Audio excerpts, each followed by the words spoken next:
Hi and welcome back to BFC capital. आज की video में हम बात करने वाले हैं गोल्ड यानी सोना, इसके बारे में और जानेंगे कि एज एन इन्वेस्टर गोल्ड में इन्वेस्ट करने का बेस्ट तरीका क्या हो सकता है और कैसे इसमें इन्वेस्टमेंट स्टार्ट करी जाए। तो चलिए शुरू करते हैं बिना किसी देरी के। गोल्ड में इन्वेस्ट करने के 5 मेन तरीके होते हैं। पहला होता है फिजिकल गोल्ड। फिजिकल गोल्ड में भी 2 पार्ट्स होते हैं, कंजम्पशन एंड इन्वेस्टमेंट। कंजम्पशन का मतलब हुआ कि आपने ज्वेलरी खरीद ली, कर्टसी टू अस लेडीज की, पहनने के लिए, पहनाने के लिए, दुनिया को दिखाने के लिए आपने ज्वेलरी ले ली। अब अगर कोई कहे कि यार मेरे पास तो आधा 1 किलो ज्वेलरी रखी है घर पे, तो इसमें कोई ज्यादा खुश होने वाली बात नहीं है, क्योंकि वो ज्वेलरी कंजम्पशन के लिए है, इन्वेस्टमेंट के लिए नहीं। जस्ट लाइक कि मेरे पास लेवी का 10,000 का बैग भी हो सकता है और शनेल का 10 लाख का बैग भी हो सकता है, बट वो कंजम्पशन के लिए है। It is to be noted कि वो कंजम्पशन के लिए है, इन्वेस्टमेंट के लिए नहीं है।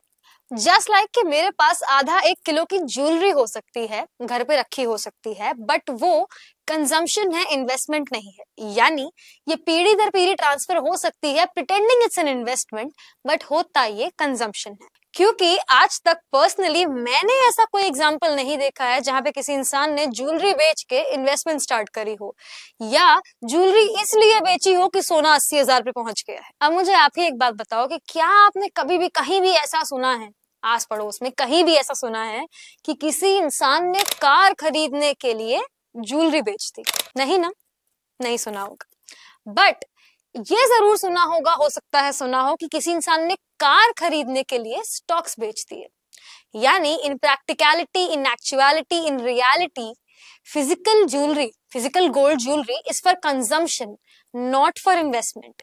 जस्ट लाइक जैसे हम इन्वेस्टमेंट की लैंग्वेज में अपने घर को, यानी जो आपका घर होता है जिसमें आप रह रहे होते हो, उसे इन्वेस्टमेंट नहीं मानते, कंजम्पशन मानते हैं, क्योंकि भगवान ऐसा दिन ना दिखाए कि आपको अपना घर बेचना पड़े। अब फिजिकल गोल्ड में दूसरा तरीका है इन्वेस्टमेंट, जिसमें लोग सोने के ब्रिक्स, बिस्किट्स, कॉइन्स खरीद लेते हैं, और ये कंजम्पशन से तो अच्छा ही तरीका माना जाता है। बट बोथ कंजम्पशन और इन्वेस्टमेंट फिजिकल ज्वेलरी के केस में दोनों में कुछ सिमिलर प्रॉब्लम्स हैं, जैसे कि मेकिंग चार्जेस। आप जो ज्वेलरी बनवाओगे उस पर आपको मेकिंग चार्ज देना पड़ेगा। Localised market rate, not the international market rate, localised market rate. And jewellery खरीदोगे तो घर में तो रखोगे नहीं, तो उसके लिए अलग से locker charges as well. The second way to invest in gold is through digital gold, यानी आप डिजिटल गोल्ड खरीद लो।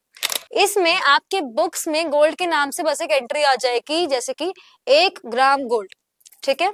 इसमें आपको localised market rate, making charges, locker charges, इन प्रॉब्लम से डील नहीं करना पड़ेगा, क्योंकि आप जो भी गोल्ड खरीदोगे, डिजिटली जो भी गोल्ड खरीदोगे, वो इंटरनेशनल मार्केट रेट पे मिलेगा और बेंचमार्क के रेट के हिसाब से ही इसका रेट चल रहा होगा। ये फिजिकल गोल्ड से अच्छा माना जाता है, मगर दोनों digital gold and physical gold से भी अच्छा एक ऑप्शन माना जाता है, जिसे हम कहते हैं गोल्ड ईटीएफ। गोल्ड ईटीएफ में आप रियल टाइम ट्रेड कर सकते हो, यानी 1 क्लिक से सोना बेच सकते हो, 1 क्लिक से सोना खरीद सकते हो।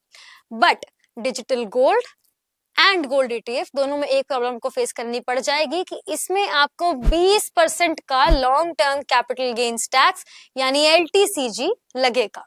अनदर थिंग टू नोटिस कि गोल्ड ईटीएफ में आप मात्र 7 रुपए से भी इन्वेस्टमेंट स्टार्ट कर सकते हो। अब physical gold, digital gold, gold ETF, इन सबको साइड रख के इनसे भी अच्छा एक इन्वेस्टमेंट ऑप्शन है जिसे कहते हैं गोल्ड म्यूचुअल फंड।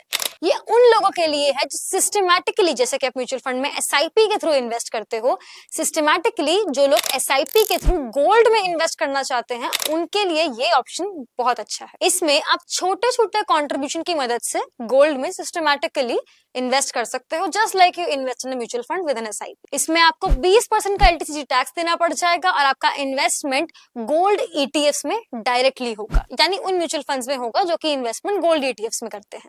अब इन सबको हटाओ, सबसे अच्छा physical gold, digital gold, gold ETF, gold MF, इन सबसे अच्छा जो एक इन्वेस्टमेंट ऑप्शन है जिसके थ्रू आप गोल्ड में बहुत आसानी से इन्वेस्ट कर सकते हैं, वो है सॉवरेन गोल्ड बॉन्ड या SGB, जो कि RBI इशू करता है। इसमें क्या होता है कि आप करंट मार्केट रेट जो चल रहा है उस पे आप इसे खरीद सकते हो। सो आपने प्राइमरी मार्केट के थ्रू इन्वेस्टमेंट किया, 1 लाख रुपए का टोटल इन्वेस्टमेंट अमाउंट हुआ आपका, तो आपको 2.5% का इंटरेस्ट रेट मिलेगा और उसके साथ ही साथ गोल्ड के जो रेट्स बढ़ते हैं वो बढ़ते रहेंगे। 8 साल की इसकी मैच्योरिटी पीरियड होती है एंड 8 साल के बाद इस पे आपको कोई भी टैक्स नहीं देना पड़ता है। यानी अगर आपने एसजीबी में 8 साल तक निवेश किया तो आपको 8 साल के बाद कोई भी टैक्स नहीं देना पड़ेगा। तो मेरी मानो तो इससे ज्यादा कुछ हो ही नहीं सकता, टैक्स देना ही नहीं है 8 साल के बाद।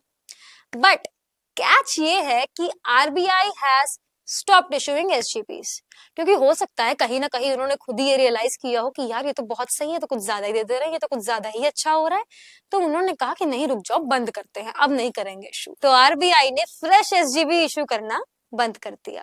अब एसजीबी में इन्वेस्ट करने का एक ही तरीका है, that is investing through the secondary market. तो अब अगर आपको एसजीबी खरीदना है तो आप सेकेंडरी मार्केट से खरीदोगे। तो जब आप सेकेंडरी मार्केट से एसजीबी खरीदोगे तो जो आपकी 2.5% की यील्ड थी वो घट के आपको 1.8% तक की आएगी, क्योंकि जो 1 लाख का एसजीबी था, सॉवरेन गोल्ड बॉन्ड था, सेकेंडरी मार्केट में आपको वो 1 लाख से कुछ ज्यादा का मिलेगा। फॉर एग्जाम्पल एसजीबी अगस्त 2028 जो कि 21 फरवरी 2024 को इशू हुआ था 6263 के इशू प्राइस पे, उसकी आज करंट प्राइस है 8655 रुपीज, यानी उस पे 1.81% की यील्ड देखने को मिलती है, जो कि 2.5 से घट के 1.81% पे आ गई है, बिकॉज आपने इसे प्राइमरी मार्केट से नहीं सेकेंडरी मार्केट से खरीदा था। बट स्टिल इसके फायदे देखो तो मैं गोल्ड में पैसा भी लगा रहा हूँ, मुझे इंटरनेशनल मार्केट का रेट भी मिल रहा है, हर साल 1.81% की इफेक्टिव यील्ड भी मिल रही है, जो मुझे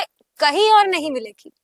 एंड मुझे कोई लॉकर चार्ज, मेकिंग चार्ज, ये सब देने की जरूरत नहीं। एंड सबसे बड़ी बात, अगर मैं इसमें मैच्योरिटी पीरियड तक इन्वेस्टेड रहता हूँ तो 8 साल के बाद मुझे टैक्स भी नहीं देना है। यानी अगर मैंने 2024 में एसजीबी खरीदा, अभी जो एग्जाम्पल बताया उसी के अकॉर्डिंग, अगर 2024 में खरीदा और 2032 तक उसमें इन्वेस्टेड रहा तो 2032 के बाद मुझे कोई टैक्स नहीं देना पड़ेगा। एक और चीज ध्यान रखिएगा, अनलाइक फिजिकल गोल्ड में इसे एक क्लिक से बेच सकता हूँ, एक क्लिक से खरीद सकता हूँ, यानी इट इज हाईली लिक्विड।